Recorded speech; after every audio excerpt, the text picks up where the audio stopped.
radioastele.tv.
Hola, ¿qué tal? ¿Cómo les va? Les saludamos agradeciendo que nos sigan como cada semana en este espacio, la agenda del emprendedor de Astele.tv.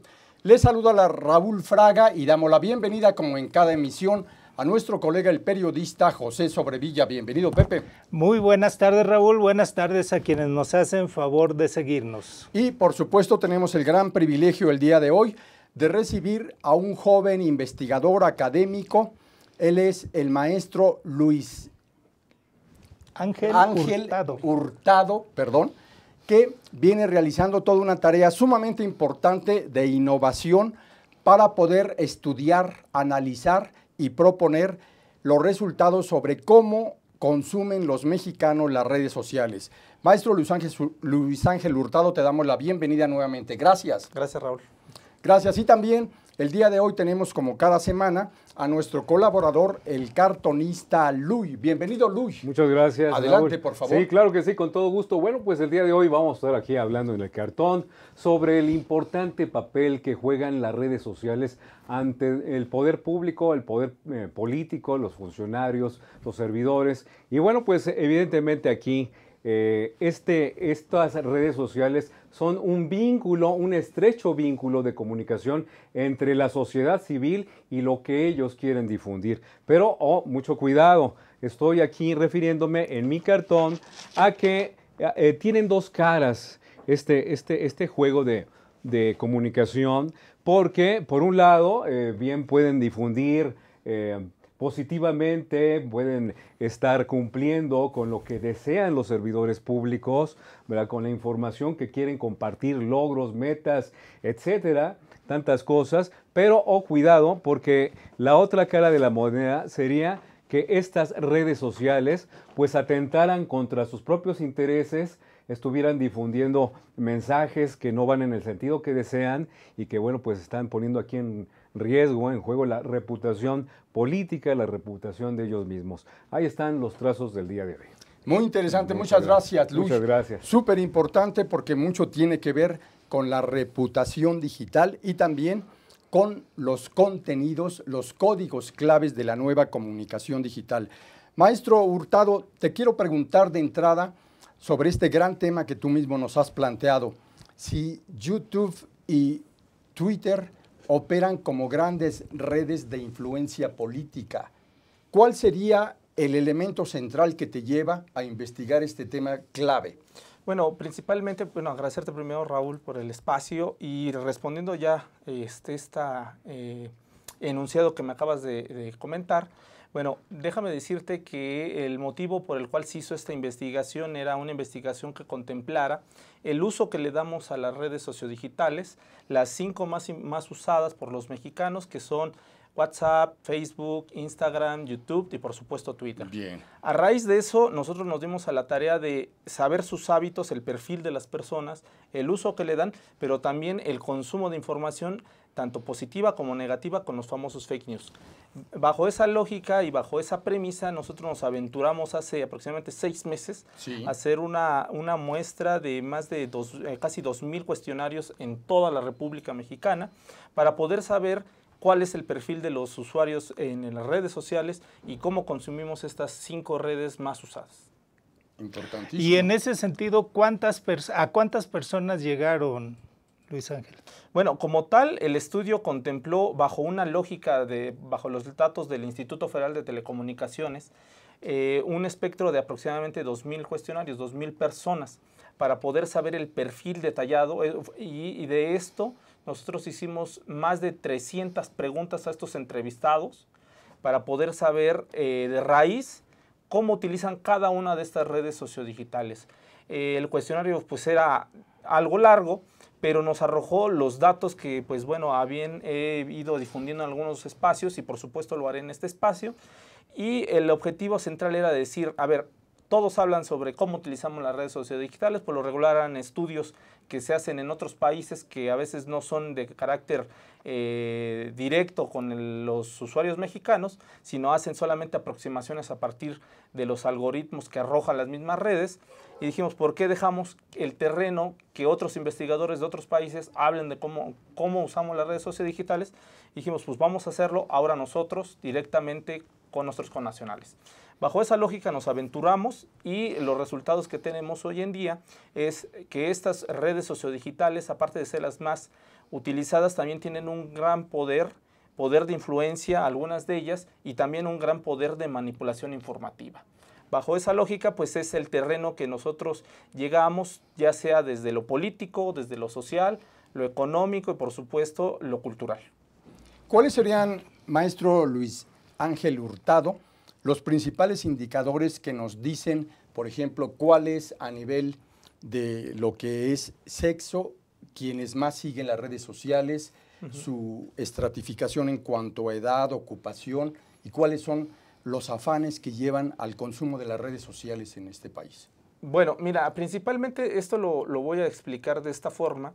El fenómeno de las redes sociodigitales no se puede entender hoy en día sin haber entendido la crisis que viven actualmente los medios tradicionales, Cierto. lo que es la prensa, la radio y la televisión. Y en el caso de México es tan grande, digamos, el deterioro que tuvieron estos medios tradicionales a raíz de fenómenos sociales sobre la calidad informativa de estos medios de comunicación. Recordemos que el contexto de México se ha caracterizado por 2 partes, medios que son cercanos al poder político. ¿Cierto? Y por lo tanto siguen una línea editorial cercana o acorde al poder político, y también tenemos medios que son críticos del poder político, pero estos medios muchas veces son censurados de una u otra forma, ya sea en los años 70 con el control del papel, con PIPSA, Cierto. o más recientemente con los famosos atentados o agresiones a los mismos comunicadores que ejercen en estos medios. Bueno, bajo esa lógica, las nuevas generaciones se empezaron a percatar de la alineación por una parte de estos medios y, digamos, el afán de estos medios por buscar la verdad. Y esa lógica llevó al surgimiento o a la llegada de Internet. Cuando llega Internet o llega esta parte muy importante, encontramos que estos medios digitales empiezan a cobrar cierto interés y cierta independencia. El interés es porque con poco dinero podemos llevar la información no solo a México, sino a otras partes del mundo, otras latitudes, y llevó también al interés de decir, ok, ya no dependo directamente de los candados que el gobierno me pueda tener, por lo tanto tengo libertad, y al tener libertad, pues puedo ejercerla a mi voluntad. Bajo esa lógica llegan las redes sociodigitales a México aproximadamente como entre el 2007 y 2006, Sí. y empiezan a tener cierto interés porque cambiamos el paradigma. Los medios tradicionales era de unos cuantos a muchos. Y encontramos con las redes sociodigitales es que es de muchos a muchos. Tú ya le puedes hablar directamente al presidente o a los mismos miembros de las diferentes cámaras de representantes, o también te puedes dirigir inclusive como consumidor a las empresas directamente, o a los artistas o a los jugadores de cualquier deporte o cualquier deportista. Con ello se le da un valor agregado no solo al receptor, sino también en ese momento se vuelve emisor y por lo tanto empieza a cuestionar ese poder que antes detentaban estas personas que tenían, digamos, el dominio en estos medios de comunicación. Bajo esa lógica y bajo esta explicación un poco larga, entendemos que las redes sociodigitales hoy en día son un boom en México porque encontramos precisamente ese espacio en el cual los ciudadanos, al estar en un estado, digamos, pasivo, vuelven a un rol activo. Y en ese sentido cobran un gran valor y viene la crisis, digamos, de credibilidad que la vivimos en el 2012 con la elección presidencial, cuando un movimiento de jóvenes que surge en una universidad privada, la Universidad Iberoamericana, criticando precisamente el papel que estaban jugando en ese momento los medios tradicionales de comunicación sobre el tratamiento informativo de las campañas electorales presidenciales. Surge este movimiento y se dan cuenta los jóvenes, principalmente los jóvenes, que pueden incidir en un campo político, en un campo nuevo, pero sobre todo pueden generar nuevos contenidos y criticar a los medios de comunicación tradicionales. Entre ellos, principalmente la crítica era hacia Televisa, que en su momento se criticaba la sobreexposición de llegado momento de su candidato, que era el candidato de la coalición Compromisos por México, Enrique Peña Nieto, y bajo esa lógica pues se cuestiona ese poder. Muy y al bien. cuestionarse pues viene esta irrupción. Perfecto. Después de la pausa vamos a continuar con esta muy interesante exposición. Sigan aquí.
Fue en estas aulas y en estos pasillos que durante más de 4 años y medio tuve la oportunidad de adquirir conocimientos, cultivar buenas amistades y reforzar valores que rigen mi vida.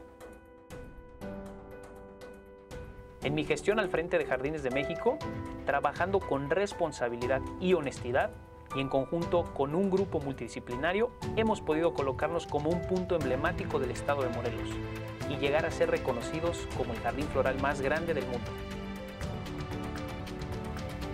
UNILA es más.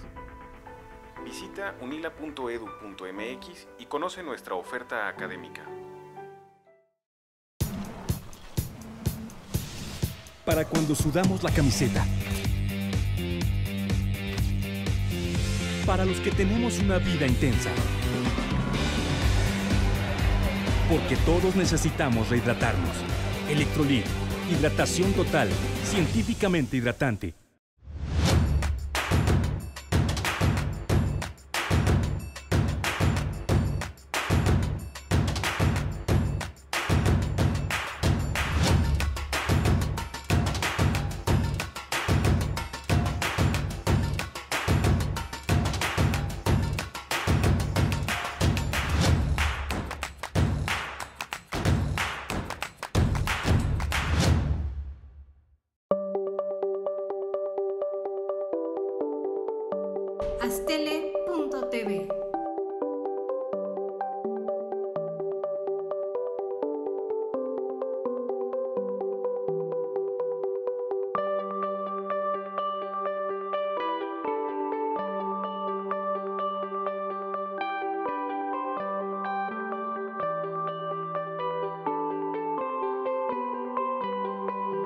Astele.tv.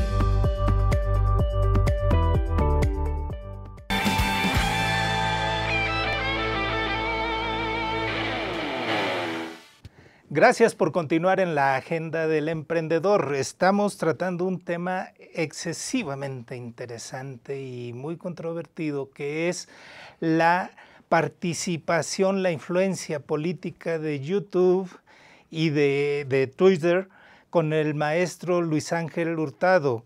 Maestro, en el estudio que ustedes elaboraron, ¿cuál era la participación que tenían las fake news en cada uno de estas plataformas? Mira, en ese sentido, Pepe, para poner un poco más el contexto, ¿por qué incluimos las fake news en el estudio? Nosotros en el 2012 nos percatamos, sobre todo antecediendo lo que es la elección presidencial de Estados Unidos con Donald Trump, en la cual las redes sociodigitales fueron un parteaguas o uno de los elementos que hoy el mismo Congreso ha dicho que fue básicamente el decisivo de la elección presidencial. Nosotros nos dimos a la tarea en el 2018 de empezar a indagar qué papel jugarían aquí las fake news. A su vez surgió un movimiento colectivo de medios de comunicación que se unieron para precisamente combatir a los famosos fake news, el proyecto Verificado 2018, pero esto en su momento, digamos, pensamos que iba a mitigar el uso o la presencia de los fake news en el proceso electoral. Sin embargo, encontramos que hubo a lo largo de estos 90 días que marcaba el calendario electoral, alrededor de 85 fake news que destacamos en diferentes redes sociales: YouTube, Twitter, Instagram, Facebook y por supuesto WhatsApp.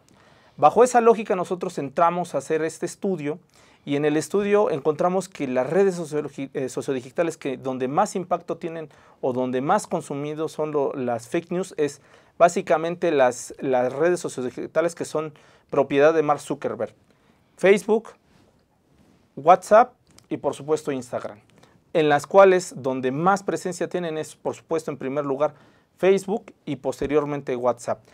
Voy a dar algunos datos. En el caso de Facebook, del 100% de los entrevistados, el 96% nos dijo que ha recibido por esta vía un fake news. ¿Qué quiere decir? De cada 100 personas, 96 han recibido un fake news. Ahora, otro dato revelador de esta misma red sociodigital es que les hicimos el cuestionamiento de que si habían creído sobre el contenido de esta fake news y el 76% dijeron que sí.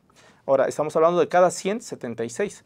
Ahora, les hicimos otra pregunta en el sentido de decir, bueno, si lo han creído, si le han recibido, lo han compartido, y el 46% de los entrevistados nos dijo que sí lo ha compartido, por lo cual es algo alarmante porque entonces estamos hablando de cada 100 personas, 46 no solo han recibido, sino que han creído el fake news y lo dan por cierto, sino que aparte de eso lo han compartido entre sus amigos, seguidores, etcétera. Y esto nos hace una cadena impresionante de desinformación que existe hoy en día en la red sociodigital más usada no solamente en México, sino en todo el mundo, con aproximadamente 2 mil millones de usuarios en el mundo. O sea, estamos hablando que tiene casi la población de lo que es China. ¿Qué tal? Importantísimos estos datos. Por cierto, para quienes nos siguen y quieran adentrarse en el estudio sobre cómo se manejaba el poder público político y los medios de comunicación tradicionales, les recomendamos leer el libro Prensa Vendida de Rafael Rodríguez Castañeda, donde les va a presentar un panorama sumamente importante de cómo privaban estas relaciones de poder y la relación medios de comunicación, poder público y sociedad civil, sobre todo durante la segunda parte del siglo XX mexicano. Les va a interesar mucho. Maestro Hurtado, te quiero preguntar también algo que en mi opinión resulta clave. La clase política mexicana, los elencos de poder público, ¿ya aprendieron o están en proceso apenas de aprendizaje para saber cómo operan los nuevos códigos de comunicación en la era del periodismo digital?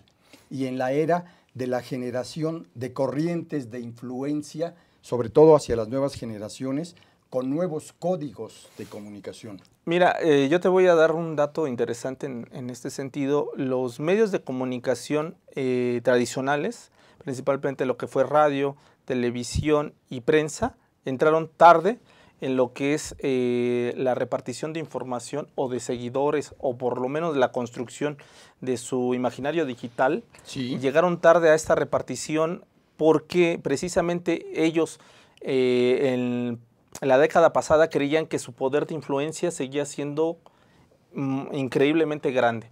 Bajo esa soberbia que tuvieron muchos de estos medios de comunicación, pues dejaron que las redes sociodigitales y los medios digitales empezaran a cobrar más fuerza y más influencia, al grado que hoy en día muchas personas ya no consumen la televisión. Voy a dar un dato preciso que lo da el Instituto Federal de Telecomunicaciones, que hoy en día el mexicano le destina en promedio 8 horas al día para la navegación en Internet. De esas 8 horas, 6 horas son destinadas para redes sociales y tan solo 2 horas para el consumo de televisión. Estamos hablando que no solamente se cuatriplicó el uso de Internet en México para los diferentes usuarios, sino que aparte de esto, la televisión, que es, digamos, era el medio que más influencia tenía en este país, que la sigue teniendo, pero ya más reservada, empezó a perder terreno frente a los nuevos líderes de opinión en las redes sociodigitales.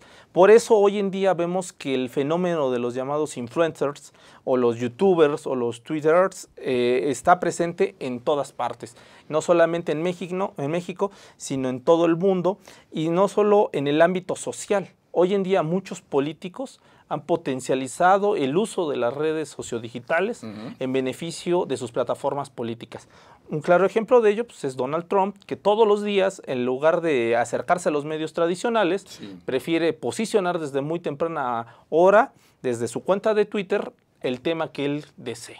Bajo esa lógica, entonces, estamos viendo la influencia y el poder que los medios digitales están teniendo hoy en día, y lógicamente los medios tradicionales, pues como lo vuelvo a decir, llegaron tarde a esta repartición, precisamente partiendo de esa soberbia que tuvieron al pensar que Internet no representaba un poder o un frente contra ellos.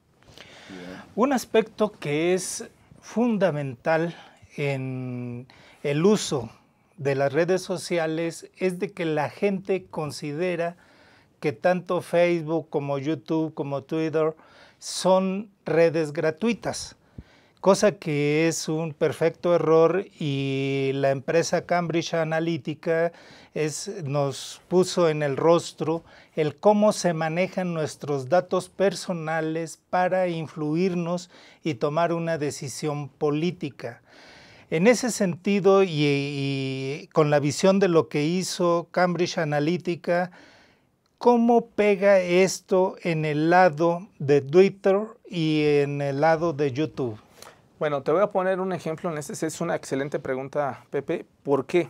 Porque Cambridge Analytica, recordemos el fenómeno que generó, que es a raíz del uso de los datos personales. O sea, datos personales no nada más es el nombre, todos aquellos datos que nosotros ponemos, dirección, etcétera, sino que datos personales son todos aquellos, pongo el ejemplo de Facebook, todas las veces que nosotros le damos like o me gusta a una imagen o a una página, a un comentario, esos son datos personales.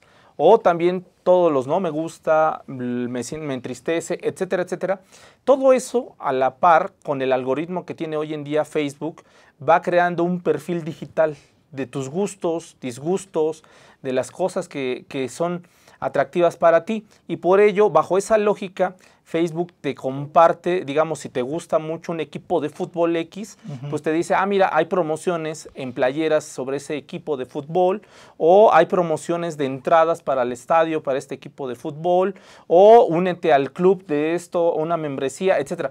Empieza el algoritmo, a partir de nuestros mismos datos, a circular bajo esa lógica. Por eso, muy bien tú lo señalas, las redes sociodigitales hoy en día uno pensará que son gratis. No, no son gratis, están traficando, digamos, a raíz de nuestros datos personales, toda la información para venderla a los anunciantes que hoy en día aparecen en los diferentes espacios de redes sociodigitales. Ahora, bajo esa lógica, pues Facebook, bajo los cuestionamientos que se hicieron de la famosa intervención en la elección presidencial a partir de Cambridge Analytica y de la intervención rusa o de Wikileaks, etcétera, etcétera, etcétera, empezó a hacer unos sellos o unos candados de privacidad para el uso de la información personal. Sin embargo, otras dos redes sociales no acuden a ese llamado porque básicamente ellos dijeron, nosotros no tuvimos nada que ver en este famoso escándalo de tráfico de datos. Uno de ellos es Twitter y el otro es YouTube.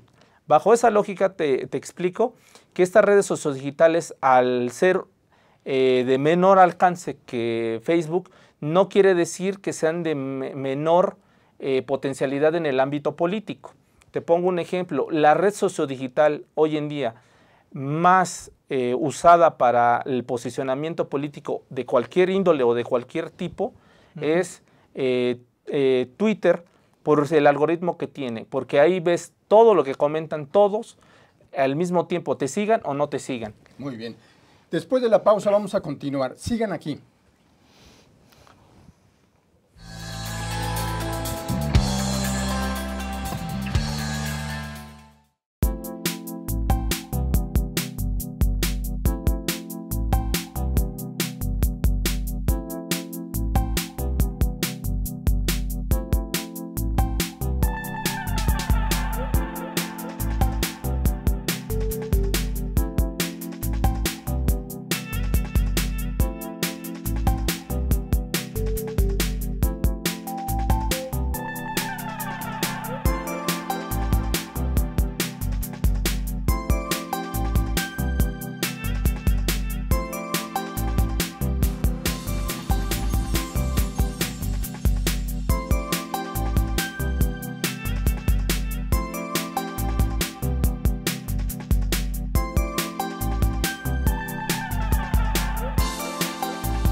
Fue en estas aulas y en estos pasillos que durante más de 4 años y medio tuve la oportunidad de adquirir conocimientos, cultivar buenas amistades y reforzar valores que rigen mi vida.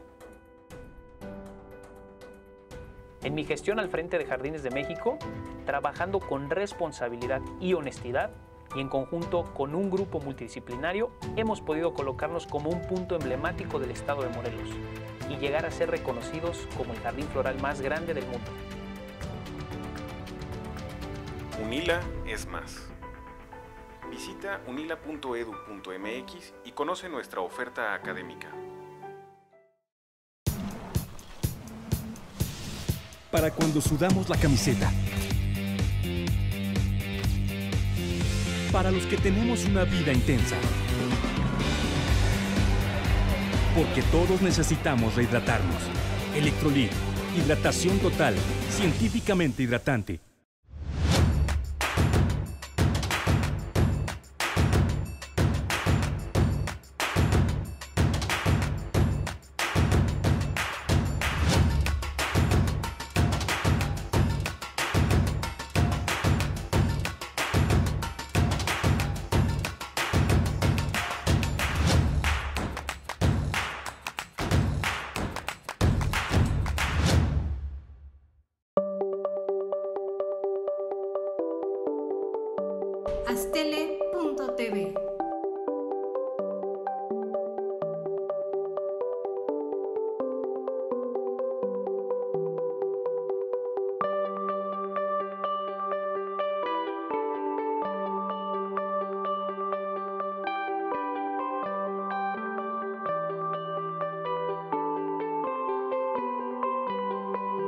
Astele.tv.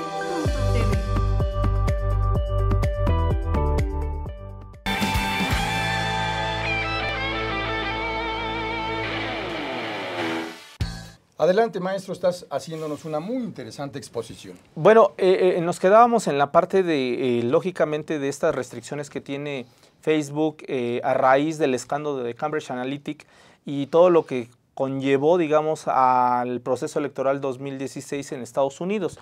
Pero antes de esto, yo quería platicarles un poco sobre la forma en cómo está constituido el algoritmo o cómo se mueve principalmente Twitter, que yo les decía que pese a que es la quinta red social más usada de los mexicanos y es en el mundo una de las menos usadas con 300 millones de usuarios, es más bien la principal red sociodigital para posicionar cualquier tema en la esfera pública digital. Dicho de otra forma, si uno quiere posicionarse dentro del terreno digital, lo mejor es hacerlo desde Twitter.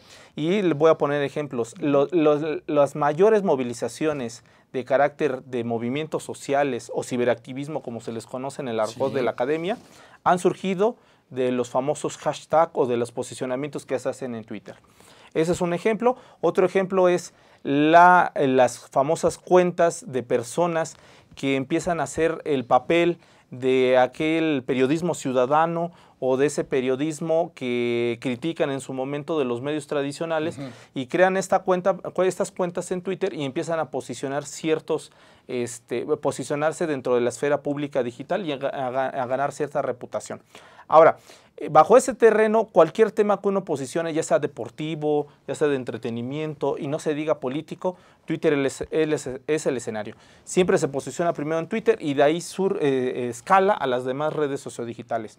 El caso de YouTube es muy interesante porque YouTube no tiene lo que tiene Twitter, que es este famoso hashtag o etiqueta, pero sí tiene algo muy trascendental, que es las famosas etiquetas que uno colecta o uno pone cuando sube un video y dice, bueno, este video es sobre redes sociales.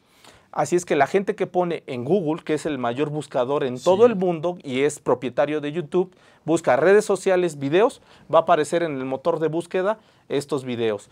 Bajo esa lógica es el terreno que empieza a ganar Twitter, bajo las etiquetas, los famosos hashtags, y YouTube bajo las etiquetas que junto de la mano con el buscador de Google empiezan a ganar terreno.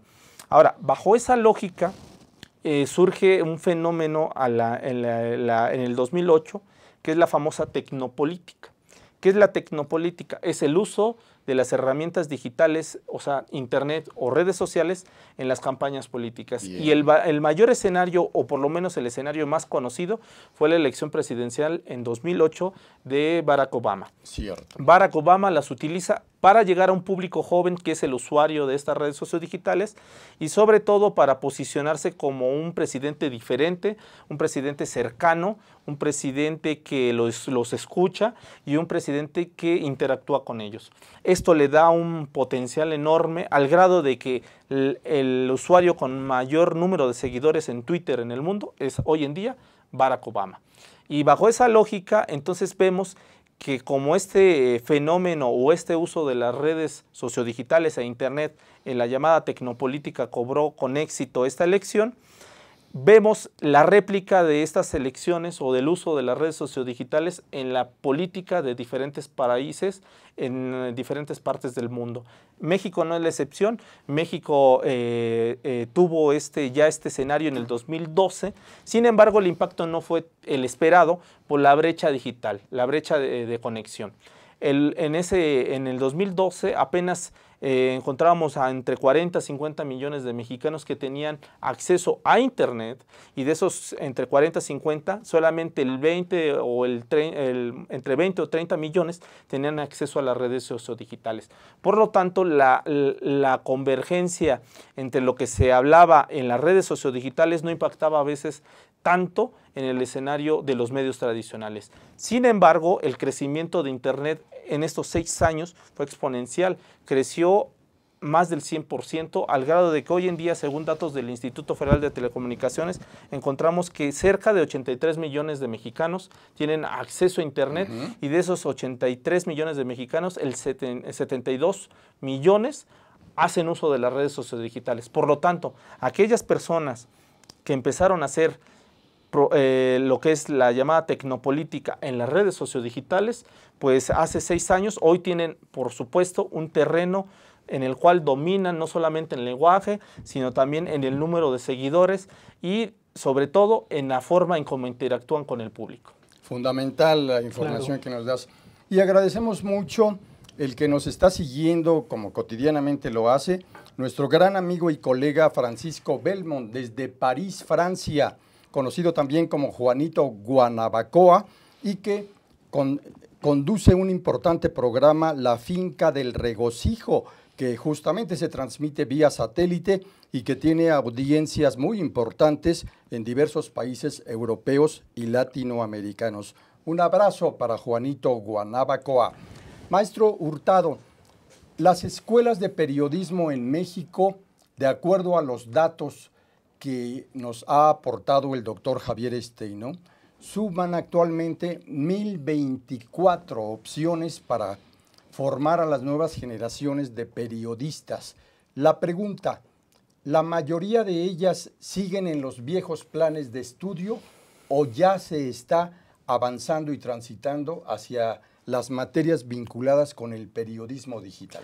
Bueno, esta es una pregunta muy interesante porque tiene que ver con formación de nuevos cuadros en el ámbito de la comunicación. Cierto. Y hoy vemos que la comunicación, sobre todo la política y la institucional, ya no solamente se ejerce en los medios tradicionales, prensa, radio y televisión, sino que hoy en día también los medios digitales, no por algo tenemos hoy en día medios digitales de gran renombre como Animal Político, Sin Embargo, etcétera, que no solamente tienen una gran cantidad de seguidores o suscriptores, sino que han ganado su espacio o su credibilidad dentro del terreno periodístico a partir de trabajos periodísticos de una gran relevancia. Bueno, bajo esa lógica, las escuelas lamentablemente llegaron o han llegado un poco tarde a lo que es el estudio de los medios digitales, o por lo menos formar a los nuevos cuadros desde el punto de vista de los medios digitales. El plan de estudios de la gran mayoría es del 2010 a la fecha. O sea, estamos hablando que los medios digitales en cuestión de meses están cambiando. Y si nosotros tenemos un plan de estudios del 2010, pues estamos hablando de un rezago de casi 9 años, o más bien de 9 años.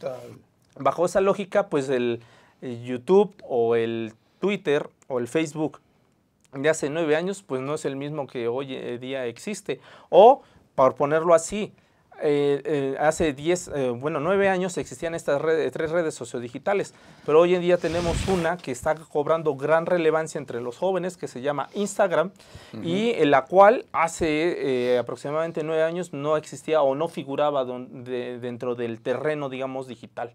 Bajo esa lógica, pues los planos de estudios pues están un poco retrasados, no en todas las universidades, pero sí en la gran mayoría de ellas. Excelente, y también datos que aquí ya hemos comentado. Es en 1959 cuando llega la primera computadora a México, traída justamente por la Universidad Nacional Autónoma de México para poder modernizar a la Dirección de Estadística, que hoy se llama INEGI, y que en aquel tiempo representaba un gran avance. Pero la gran pregunta, interrogante y preocupación, ¿quién la va a manejar? Sería el Tecnológico de Monterrey el que empezara junto con la UNAM a crear los primeros cuadros profesionalizados en el manejo de las nuevas tecnologías de la computación de aquella época. Después de la pausa vamos a continuar. Sigan aquí. Muy bien.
Fue en estas aulas y en estos pasillos que durante más de 4 años y medio tuve la oportunidad de adquirir conocimientos, cultivar buenas amistades y reforzar valores que rigen mi vida.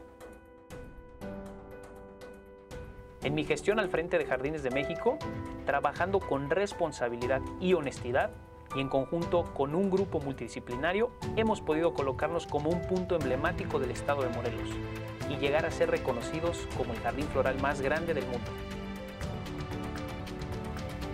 UNILA es más. Visita unila.edu.mx y conoce nuestra oferta académica. Para cuando sudamos la camiseta. Para los que tenemos una vida intensa. Porque todos necesitamos rehidratarnos. Electrolit, hidratación total, científicamente hidratante.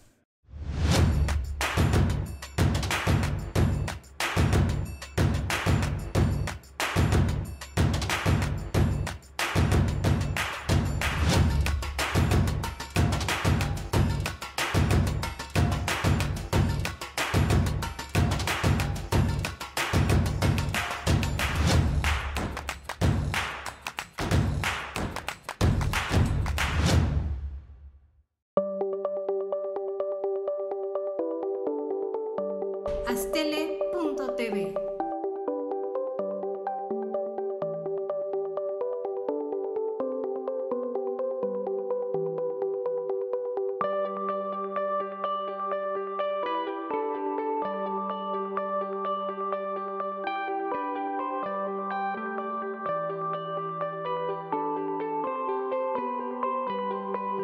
Astele.tv.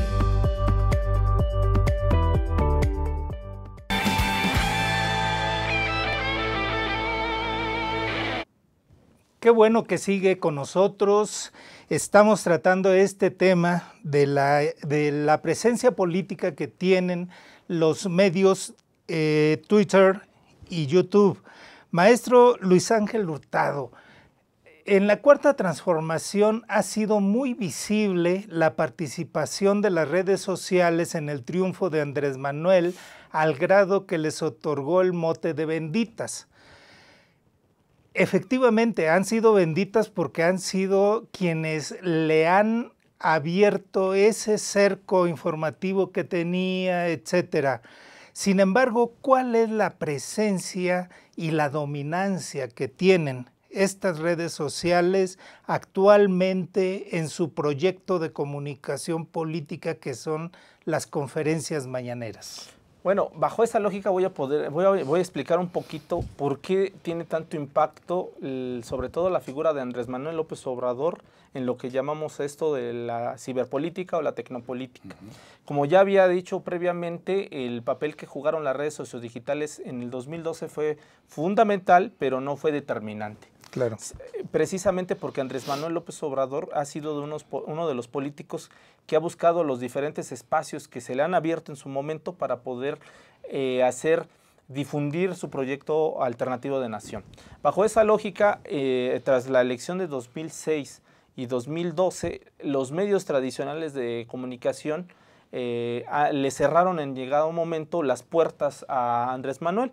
Por lo tanto, él recurrió a estos medios digitales y lo hizo de una forma inteligente en el sentido de que le llevó este uso no solamente a que aquellos que estuvieran en el terreno digital se unieran a su proyecto de nación, sino aquellos que no estuvieran también. Con ello fue un impulsor del crecimiento de las redes sociodigitales y por eso hoy vemos que las redes sociodigitales del presidente pues tienen un impacto impresionante. Ahora, bajo esa lógica, López Obrador es el único político en México que tiene un impacto similar al que tiene presidentes de países del primer orbe, como lo que es Macron en Francia, como lo es Angela Merkel, como lo es Donald Trump. Nada más por mencionar algunos, tiene casi el mismo impacto que ellos. Bajo esa lógica entendemos por qué él, en su discurso del 1 de julio, él decía en el templete, ahí en el centro histórico, en la Alameda Central, decía que esta victoria no hubiera sido posible sin la existencia de las famosas o las benditas redes sociales, porque fueron estas las que le permitieron, bajo su lógica, difundir su mensaje hacia una buena parte de los mexicanos. Ahora, en el 2018, el papel de las redes sociodigitales fue trascendental, porque como ya les decía, la presencia de los fake news no fue ajena a nuestro proceso o a los comicios electorales de 2018. Hubo presencia de fake news, alrededor de 85 tengo contabilizadas, y de esas 85 casi la gran mayoría, casi 60, fueron dirigidas hacia el candidato de la coalición Juntos Haremos Historia. En ese sentido, López Obrador y el grupo de asesores que lo rodearon jugaron un papel importante con el manejo de las redes sociales para desmentir todas aquellas calumnias o toda aquella información falsa que en llegado momento se le estaban cuestionando o adjudicando al candidato. Ahora, todo esto lo digo para llegar al terreno de las mañaneras y lógicamente López Obrador, al saber que sigue dominando este medio de comunicación o estos medios de comunicación, él dice, pues no voy a dejar este terreno, lo voy a seguir explotando porque me sigue beneficiando, porque tengo más contacto con la gente, porque es un medio que me ha abierto las puertas y por lo tanto ahora no solamente las mañanas se transmiten en las señales de las radios y televisiones de carácter público. Sino que también se transmiten en las redes sociodigitales y más que eso, las redes sociodigitales son las que le han permitido en llegado momento posicionar o defenderse de todos aquellos cuestionamientos que se le han hecho en las conferencias matutinas. Te pongo un ejemplo, cuando Jorge Ramos acude a la conferencia matutina y cuestiona los datos del presidente en materia de seguridad, pues fue un hervidero en las redes sociodigitales, Twitter, Facebook, YouTube, y empezaron a cuestionar quiénes tenían la razón o quién sí tenía o quién no tenía la razón. Bajo esa lógica, pues vemos que todas las veces que ha habido una confrontación directa contra el presidente o contra alguien cercano al proyecto de la Cuarta Transformación, pues las redes sociodigitales pues han cobrado una gran relevancia bajo el ejercicio de lo que llamamos hoy en día la tecnopolítica en México. Muy bien. La oposición mexicana, tanto en partidos como en fuerzas políticas, ¿ya aprendió a utilizar las redes sociales o siguen todavía atorados en el pasado? No, la oposición es de los usuarios, o por lo menos los partidos políticos de oposición, son de los usuarios que menos saben utilizar las redes sociodigitales hoy en día. ¿Y por qué las saben utilizar menos que el partido en el gobierno? Pues sencillamente porque la credibilidad que se construyó el partido en el gobierno, la construyeron desde hace más de 10 años. Cierto. Y con ello, el número de seguidores. Y digamos, hoy en día, por poner ejemplos, hay políticos de la oposición que salen y dicen, ahora voy a comer con mis amigos en el mercado tal, y pues la gente le cuestiona, le dice, pues eso ya lo hacía el presidente hace más de 10 años, o los políticos hoy en día dicen, bueno, hoy voy a estar con mi familia, pues también eso lo hacía el presidente, lo hacía. En ese sentido, la oposición no ha sabido cómo comunicarse en el ámbito de las redes sociodigitales porque ellos simplemente no han creado su identidad, más bien han copiado la identidad que hoy en día ejerce el partido y el presidente de la República. Bajo esa lógica, por eso son altamente cuestionados, altamente criticados y por lo tanto no han encontrado un nicho para poder posicionarse. Ahora, bajo esa lógica, ¿qué es a lo que ha recurrido? Y yo he criticado mucho en diferentes momentos a la oposición. Ha recurrido a dos factores. El uso de bots para inflar tendencias en las diferentes redes sociodigitales. ¿Qué son los bots? Todos aquellos cuentas falsas que lo único que hacen es posicionar un tema o publicar sobre un tema. Eso por una parte. Y el uso de calumnias o de fake news para desprestigiar a ciertos políticos. La guerra sucia en el campo digital. Exactamente. Y bajo esa lógica, pues en lugar de favorecerlos, pues los desprestigia más. ¿Por qué? Porque en el terreno digital no se puede mentir. Yo siempre he dicho eso. Si tú mentes en el terreno digital, tarde o temprano va a haber un usuario que te desmienta. Y al desmentirte, o al cuestionarte, tu credibilidad o tu imagen pública va a decaer, y la cuestión es esta, que no solo va a decaer, muchas veces se vuelve viral o se vuelve del interés de una gran parte de usuarios, y eso lapida tu imagen pública. Se revierte. Adelante. Sin embargo, en ese sentido, maestro, hace algunos meses salió el estudio del Instituto Tecnológico de Estudios Superiores de Monterrey, donde él decía que tenía datos concretos de que Andrés Manuel, el equipo de Andrés Manuel de comunicación, había utilizado bots.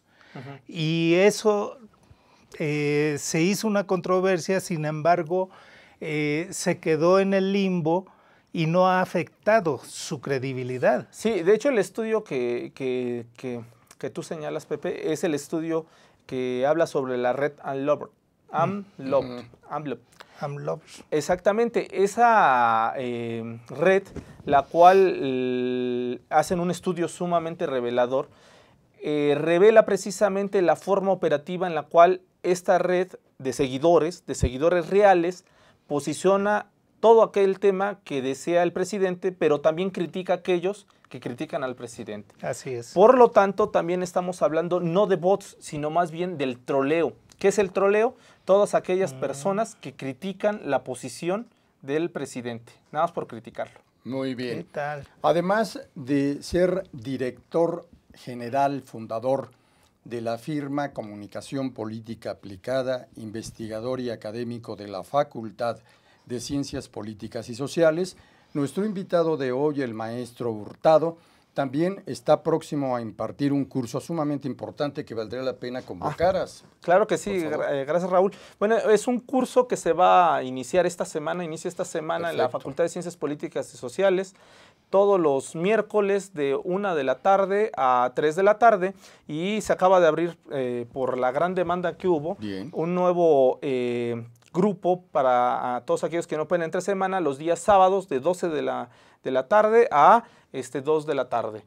Está abierto, y para mayor información pueden acudir a la página de la Facultad de Ciencias Políticas en el área de talleres extracurriculares. ¿Cómo se llama el curso? Se llama Comunicación Política e Institucional en la Era de las Redes Sociodigitales. Fundamental para los elencos de la clase política y en general para la población en este país. Maestro, pues te queremos agradecer nuevamente tu muy enriquecedora aportación en nuestro programa. Muchas gracias. Al contrario, Raúl, muchísimas gracias a todos. Pepe, gracias. Muchas gracias. Muchas gracias, querido Pepe Sobrevilla. Al contrario, Raúl, gracias a quienes nos siguieron. Y por supuesto damos las gracias a todos quienes nos siguen en esta maravilla de las tecnologías, de la información y la comunicación, y también a nuestro muy profesional, talentoso y joven equipo de producción. Hasta pronto, nos veremos el lunes. Astele.tv